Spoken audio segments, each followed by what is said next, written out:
Hey guys, just Starr here with Starr Realty Group. So I read a post this morning and it got me thinking a little bit. So, everybody looks at success a little bit differently, and we're going to wait for some people to get on here too. You might see people that are successful in life, successful in relationships, or successful in business, right? And hey Sue, thanks for watching. And you think like, wow, that looks easy. I wish I could get there. And I was talking to a friend of mine last week, Sam, and I said, what's really tough is when you have people either not like you, not support you, not be kind. And good morning, Morita. Thanks for watching. And you guys, I love you for loving on this. That makes me feel super great and want to give back to you guys. So just wanted to paint a little bit of a picture as to what success might look like. I saw a good post from my friend Tony Baroni this morning, and he painted the picture of what happened for himself throughout the process of getting his real estate license from when he started after college until what it looks like now. And he's in Tampa, and they sell about 250 to 300 homes a year. So a little bit more than we do.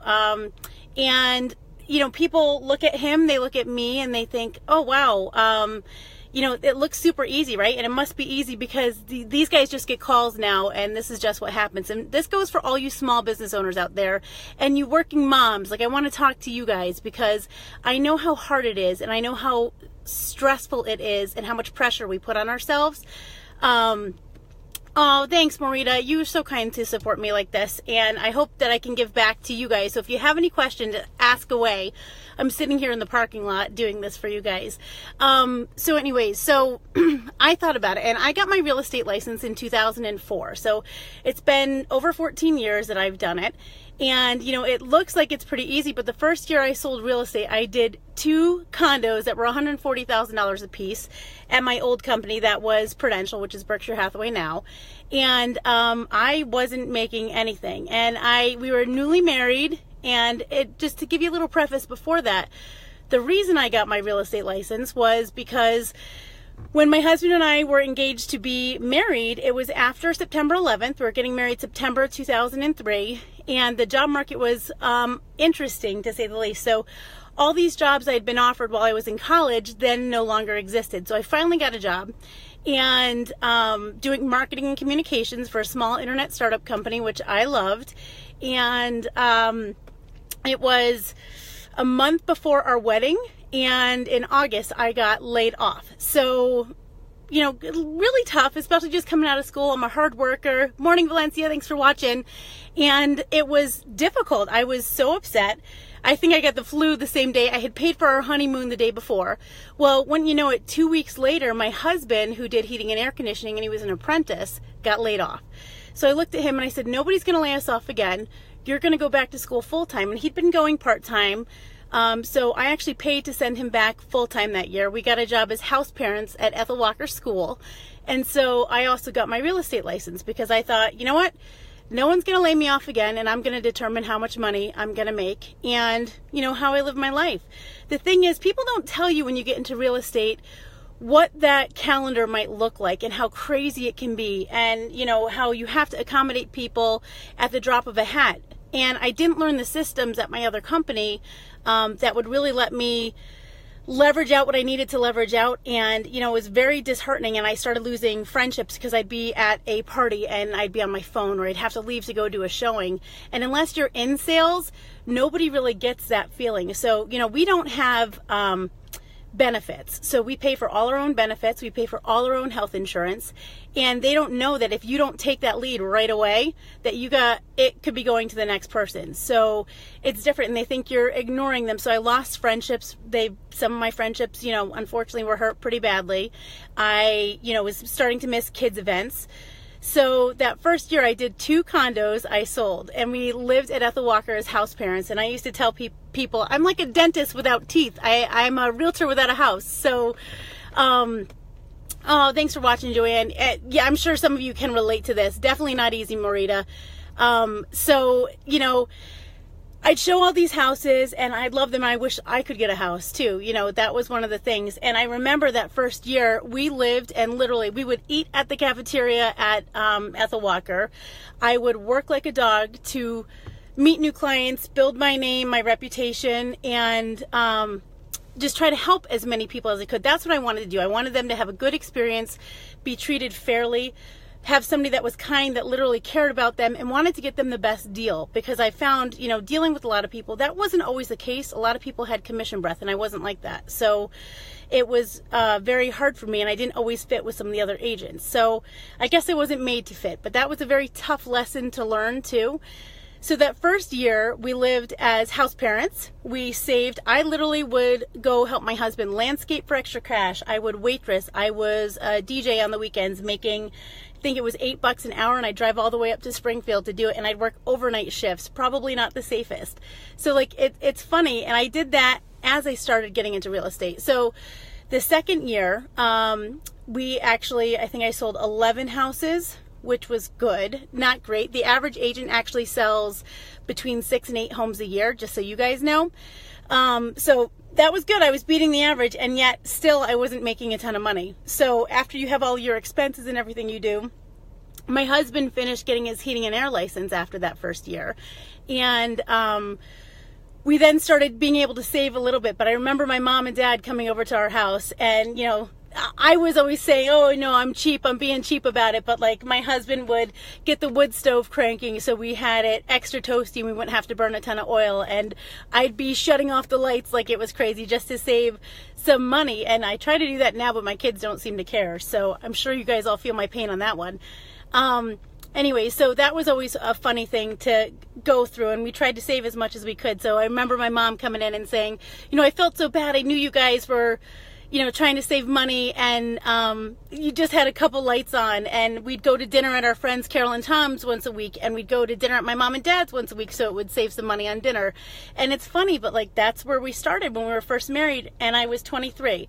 So keep going, and we did, I did 19 houses the next year. It's been doubling and doubling, and mind you, I had 4 babies in between and took off a decent amount of time. So the tough part was we had a lot of life things happen to us, and people don't always see those things. And I think what they tend to forget is that I don't know what I'm doing here with the light, sorry about that, but I think what they tend to forget is that they can't see the difficulties you've had along the way. So what really is nice is that during those years, we also had our first son. We moved into a house, and it was one of our favorite properties. We still own it today.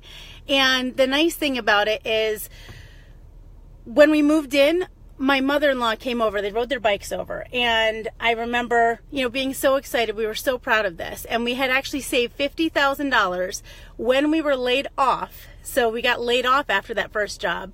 My husband got laid off 2 weeks after I did, just before our wedding.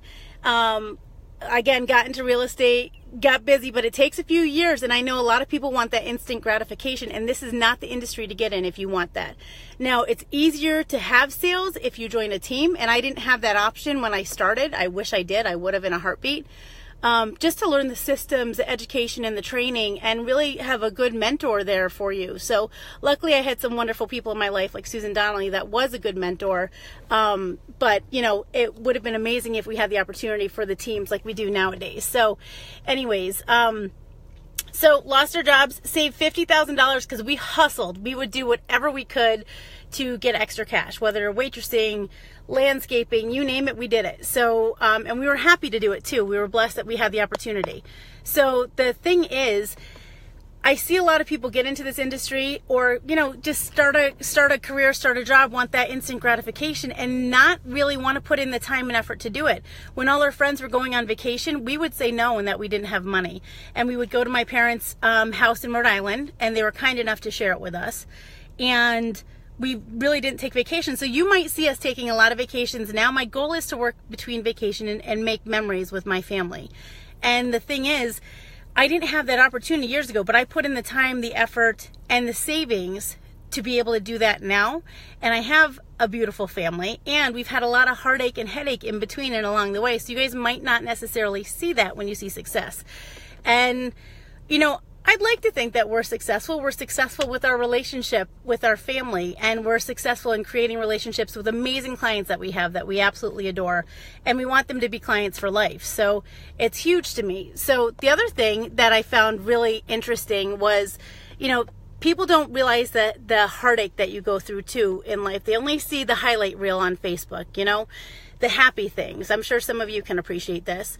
So as soon as we moved into that new house on Deepwood, we literally had my mother-in-law over, and I was pregnant with our second son, and she ended up getting sick a week later. She thought she had a stomach ache. Well, turns out she had ovarian cancer. So, that was a very difficult thing, and we were young. We were, oh gosh, I want to think I was probably 25, 27 at the time.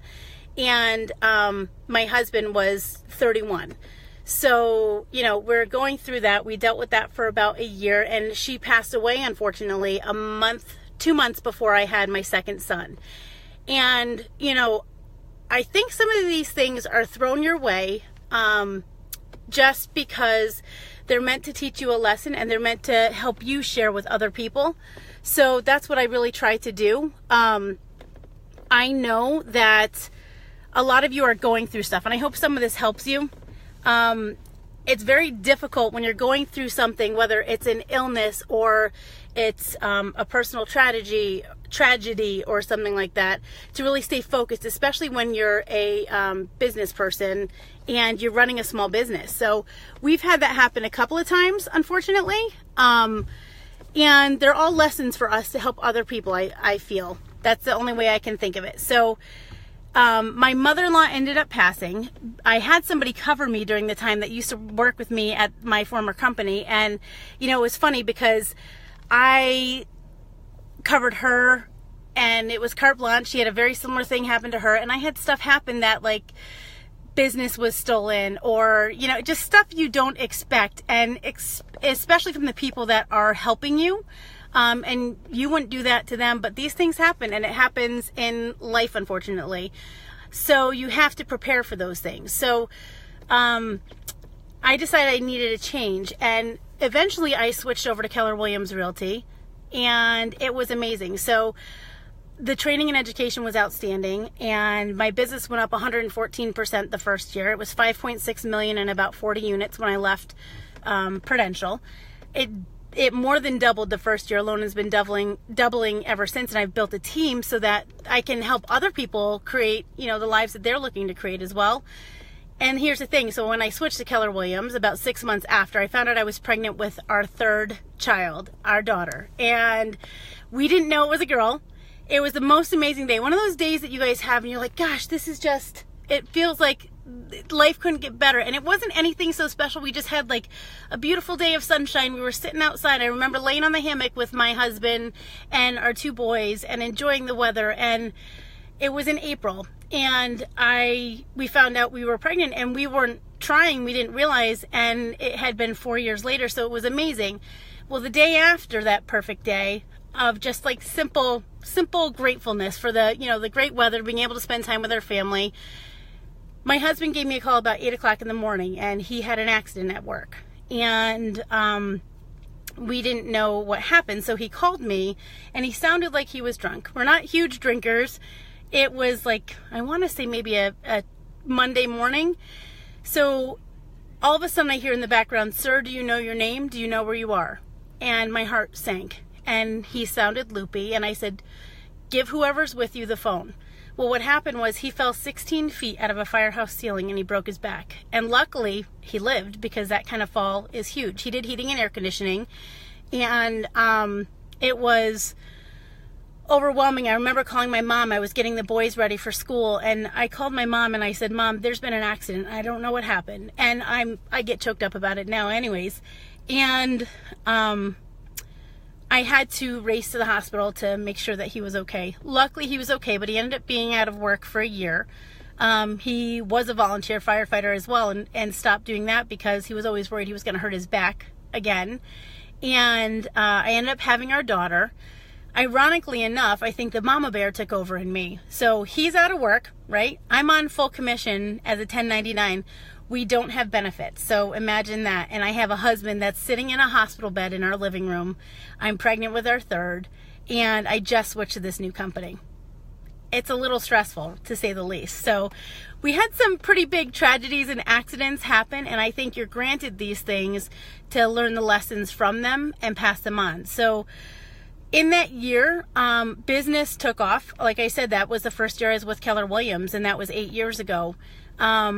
My business went up 114%. I think it was 12 or 13 million we sold that year. And then I formed the team towards the end of the year, which was great.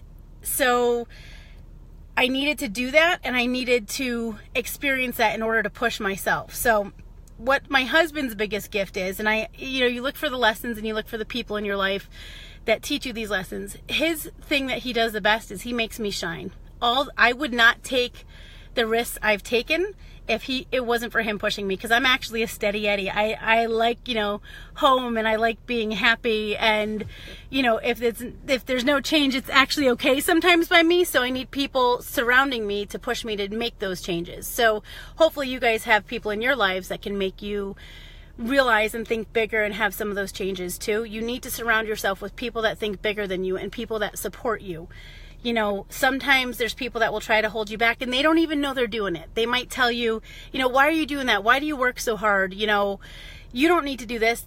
You can crush anything you want in life if you just believe in yourself. Nobody else can teach you to believe in yourself other than you. So you have to be willing to do that. So that first year ended up being amazing. So they finally cleared him to go back to work after that first year. And I remember it was July, and I was panicked because I just didn't want him to go back to that company. They didn't take care of him the first time. It was an OSHA issue. They didn't want to order the scissor lift, which was $300. So he had a ladder and scaffolding, and he fell out of the firehouse ceiling because it all came crashing down. So I didn't want him to go back there. So finally I looked at him and I said, babe, I need you to tell me the answer you want to say, not the one you think I want to hear, because he's a strong man and he wants to support us. I said, do you want to go back to work, or maybe do you want to stay home? Because business got so good, I knew that I had the potential to make more money than he did, and he did too. Oh, Marita, thank you. I want to thank you so much for sharing. God allows us things for lessons. Such an inspiration. Yes, my hubby is my biggest fan. That makes me so happy. And yes, so true. You need to be around those like-minded, and you will succeed and reach the stars. You will indeed, my friend. So the thing that was overwhelming was thinking, oh my God, can I afford this? Can we do this? And my husband made really good money because he did rate work for the state and stuff too. So, he was close to six figures. And I realized in that month, because I hadn't known my numbers, that I was close to that in that time frame. So we realized we could keep him home.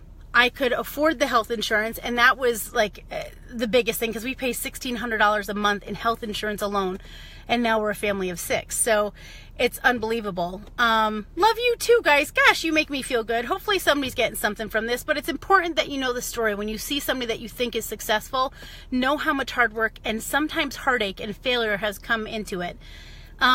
So we cleared him to stay home, and that was a decision that we made together. He was great with the kids, and it was nice because I got to raise the first two boys, and now he has the second two that he's getting to raise too. And so he's been home. I think it's been just 7 years has been the anniversary now. So, but you know what?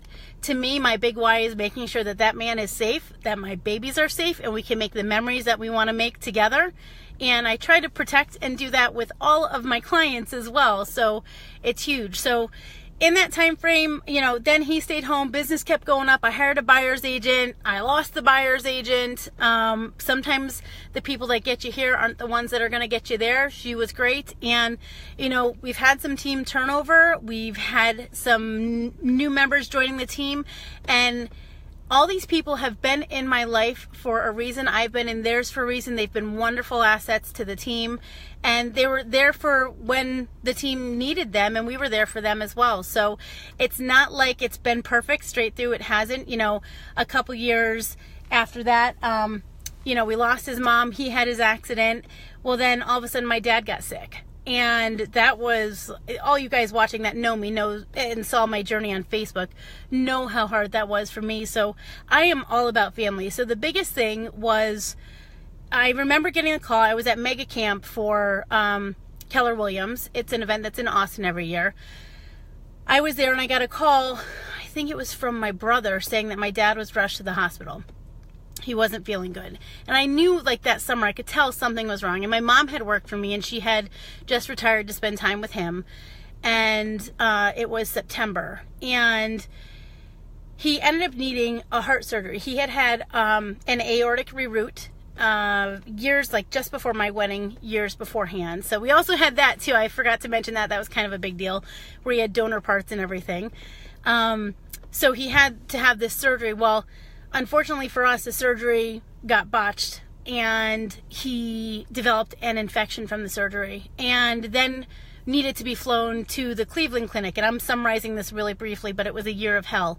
And the Cleveland Clinic was to do this surgery because the doctor at the hospital we were at here in Connecticut said to him, you know, luckily my dad was smart enough to ask. So here's another life lesson. Always ask another question. Don't feel stupid, whether it's about an illness, whether it's about a job, a person, whatever it may be.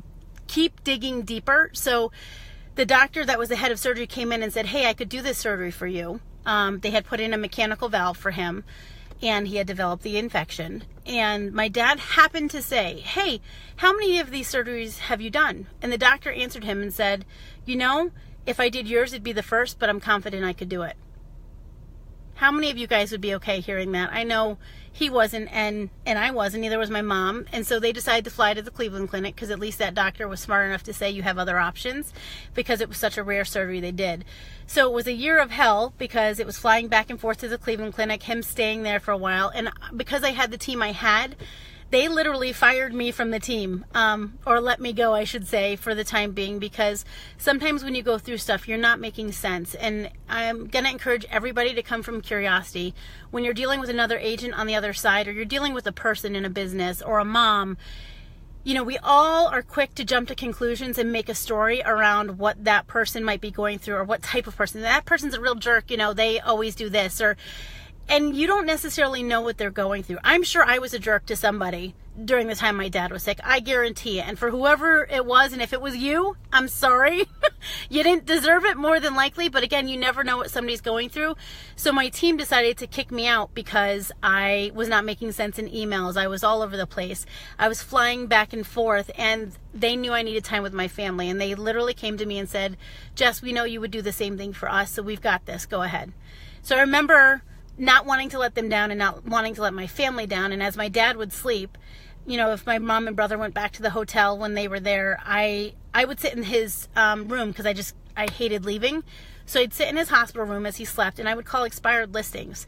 And it sounds crazy to do it. I would be quiet about it. But the reason I called the expired listings, and I lost connection sometimes with some of my past clients, and I'm sorry to you guys for those that I've lost that connection with during that time, but I had to call the expireds and not my past clients because everybody is so kind, and they would ask me how I was doing, and I just was too fragile to be able to answer that. So if I called the expireds, they had no idea what I was going through, and they wouldn't think to ask it. So I was at least able to set those appointments for my team while I was there. Even though I wasn't the one doing them, they were able to, because I still had to hustle and have grit no matter what, and make sure that we still had business coming in, because I couldn't just let it fail. So I would give those leads to my team, they would handle them, and they were outstanding. So just funny, all the stuff that you have to go through in order to get to another spot in your life. Eventually, unfortunately, my dad passed away, which was terrible. And for any of you that have lost a parent, it is the worst thing. And, you know, it's a terrible club to be in. So all of us have to go through it at some point. Sadly, both my husband and I have gone through it at very young ages, and we've also gone through, obviously, a health scares with his accident and everything like that too. But how blessed are we that in our 30s, in our early 30s, and even in our late 20s, we're able to learn the lessons that those events in your life teach you. So we know what things don't matter anymore. And when I'm surrounded by people that, it is life-changing, Tim, when I'm surrounded by people that, you know, can't think bigger or can't be kind or talk about others and negatively, it really affects me, and I choose not to be in that energy. And I know my mom said to me, you know, Jess, it's probably difficult for people to hear you be positive all the time. And I said, I get that Facebook's the highlight reel, but what you see is what you get. I'm an honest person, and I just choose not to focus on the negative. And, you know, there's going to be people who are not going to like you no matter what. They're just not going to click that like button, or they're not going to comment, but they'll watch everything you do, and they'll know about everything you do. So know those people and take them for what they're worth and put them to the side. You don't have to follow them. You don't have to interact with them. You can choose to if you want to, but you can also focus on those people that are good people, that give back to the community, that support you the way you need to be supported. And that's what I've chosen to do, and that's how I've chosen to surround myself with the friends I have. And, you know, your circle of friends, as my mom taught me, gets smaller, and that has killed me, because I want to be friends with everybody all the time, and I want them to like me, and I want to like them and want to help them. But sometimes, whether it's a jealousy thing, whether it's, you know, they're just not in a good place in their own life, or they have their personal stuff going on, they just can't do it. So people do the best they can with what they have. That's my next lesson for you. And the best they can with what they have sometimes means they can't support you, which is very tough. But you can always choose to be the light in their life or in other people's lives around you. And just know that no matter how hard and what things you're going through right now, my guess is you probably wouldn't change those things you're going through to take on somebody else's issues, because everybody has issues, whether they share it with you or not. Their life might look like it's perfect, and it may be, and there might be things that they're going through that you just don't know, or they might, you know, they might be jealous of you because you've got a really good relationship, or they might be envious of you. And here's the thing, I have to say, and I was talking to my friend Sam, I am not jealous of people. I am very rarely jealous of anybody. That's just not how I operate. And do I admire people? Because, like, my big issue my whole life has been my weight. So do I admire people that can lose weight and wear anything they want? And, you know, I know how hard I've struggled with it for years. And yes, I absolutely do. Am I jealous of them? Absolutely not. That's a different, I feel like that's a different energy and a different bone in your body that you have to cultivate too. So I think working on your gratitude and affirmations, focusing on your mindset more than anything else, is the biggest key. Know that even though we've had all these successes, the year that my dad got sick was also a year that my payroll company seemed to forget to take the taxes out of my payroll. But see, because I wasn't really focusing on my business, I was focusing on my family, and I didn't have my amazing director of operations then until after he died. I didn't realize. So my director of operations, Josh, started a week before my dad passed away. Imagine that, how terrible. Your boss is like, hey, I'm going to be out for a little bit. And I was only out for a week or two, but I'm going to be out for a little bit. And this might be a shit show, let's be honest, because I've been so distracted with my family and my personal stuff. And that's the stuff that takes over. So you need people in your life there to protect you too. Another good lesson to know. So, and my taxes were more than substantial. So the year we sold $45 million in real estate was a year I actually didn't make any more money. And that was because I had to pay taxes twice. So that was kind of a big deal. And now, you know, we've created the systems to protect us against that. And we have the people in place to do that as well. So learning to leverage systems out while building a business. And sometimes those systems could be, you know, really simple. You know, when you're a young mom, you meet other moms that are friends. So one of the systems, you know, I remember running into preschool and being frantic because I had showings or I had X, Y, and Z, and my friends Monica or Erica or Jen saying, hey, give me the kids, just go run and do what you want, don't worry about it. Like, amazing to have people like that in your life that you can do that with. So I would do the same for them whenever I could, or I would be the one that when they had an issue with their house, they called me. And so I made sure those contractors were over there whenever they needed it, and they got good deals and they got the response that they wouldn't normally be able to get from those contractors. So create friendships and create alliances that can help you and help your family and help your business, and try to be an inspiration to other people so that they too can change their lives. Because sometimes when you go through an illness, sometimes when you go through the loss of a parent or loss of a job, I mean, we had all of those things and then some.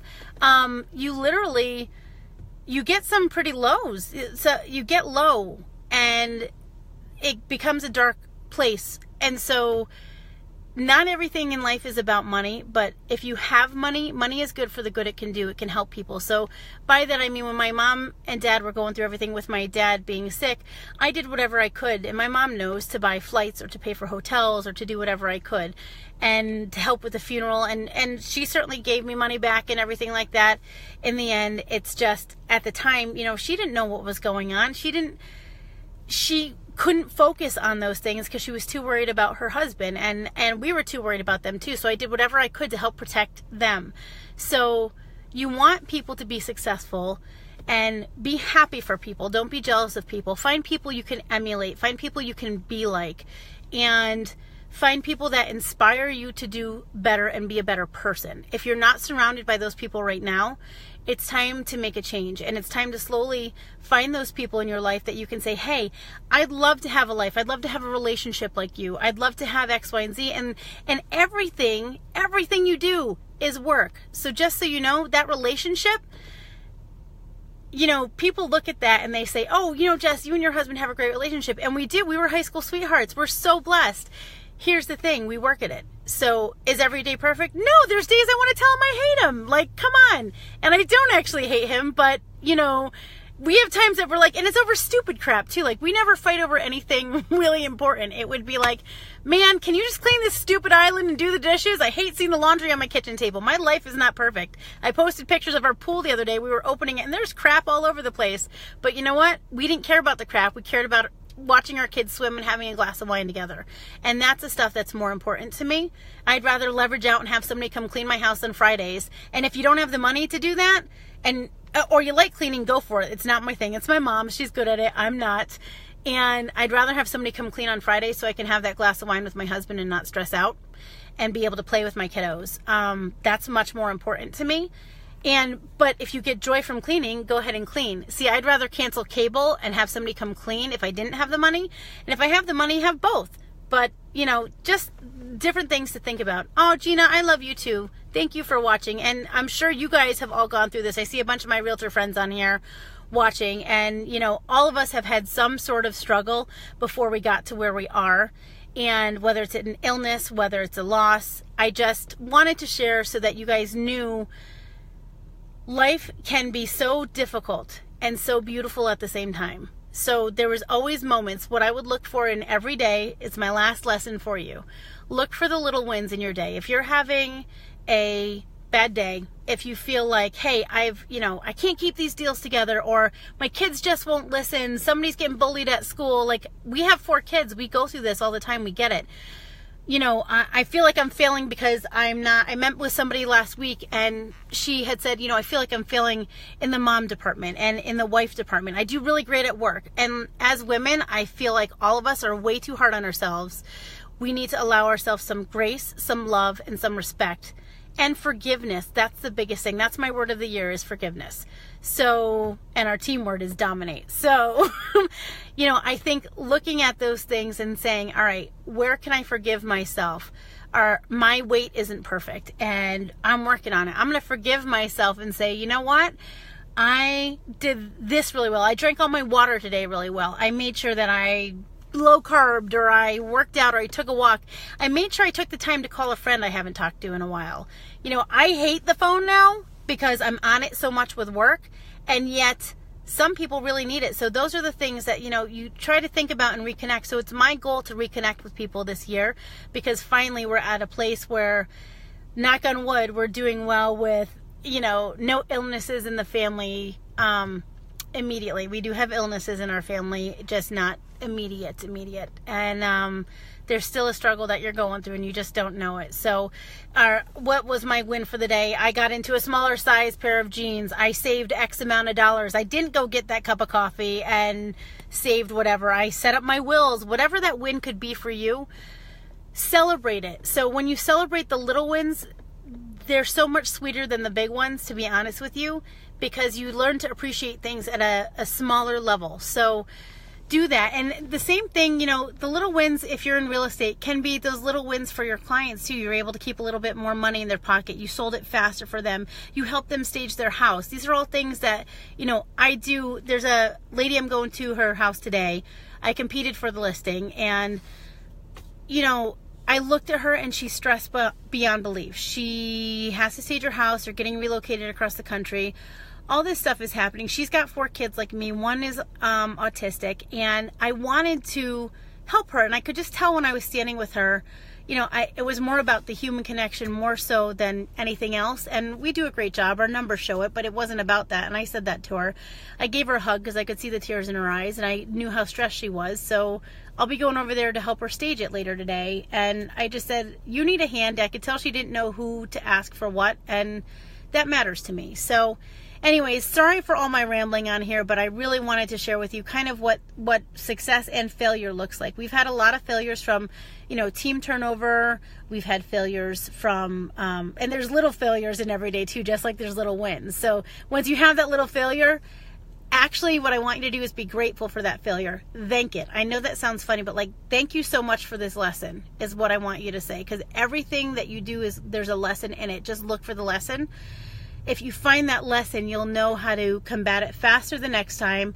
Guide somebody else when you're, you know, helping to train people, or be a motivation to them in another aspect of life, and just be able to be grateful for those wins even more once you appreciate the lessons. So the failures are the lessons. Fail faster, my friends. Think bigger. Surround yourself with people that think bigger, and just be a good person. Be kind and give back. That's what matters the most. So know that everybody has a journey. Everybody has a battle. Come from contribution, and realize that when you're talking to them, they may have been going through something. There was one last thing. I remember dealing with an agent, and she was such a jerk when I talked to her. Like, I know I'm being really blunt about this, but she was a jerk. And finally, I said to her, and I didn't know her. She's in a different part of the state. I said to her, listen, I'm sorry, but I got to say something. And she said, what? I said, are you going through something right now? And, you know, most of us in business don't want to say those kinds of things, because it seems like, oh, well, what do you mean? Why are you saying that? And they get all judgy and whatever. And I said, look, I said, maybe you're not, but I would like to assume that I'm sure you don't communicate this way on a normal basis. So if that's the case, you know, I'd like to just say, feel free to let me know if I can do anything to help you, as opposed to coming at her, which really would be what my natural instinct probably would want to do, is just be like, hey, you're being a jerk. Like, I don't need to do this and put my tail feathers up like half the agents do. Instead, I decided to ask her what was going on, and she literally broke down and started crying. And she said, my mom was just diagnosed with, I think it was ovarian cancer. And I said, okay, well then that makes sense. And I will do whatever I can to help you. We're going to get this deal together. And I've literally been there, so I understand it. And sometimes you need to lash out at somebody. And if I'm that person, then you know what? So be it. I hope you got it out of your system, and I hope it made you feel a little bit better during that time. So just understand our transaction was great after that, but sometimes people have to lash out at somebody and you're the closest thing to it. So no, it's not necessarily about you when somebody treats you that way too. All right, so be kind, give back, and know that everybody has a struggle. You too can succeed at whatever level you decide to succeed at. No one has the power but you. It's just like Linda the Good Witch says, the power is in you all along, my friends. So have an outstanding day, slay your day, and I will talk to you guys soon. Take care.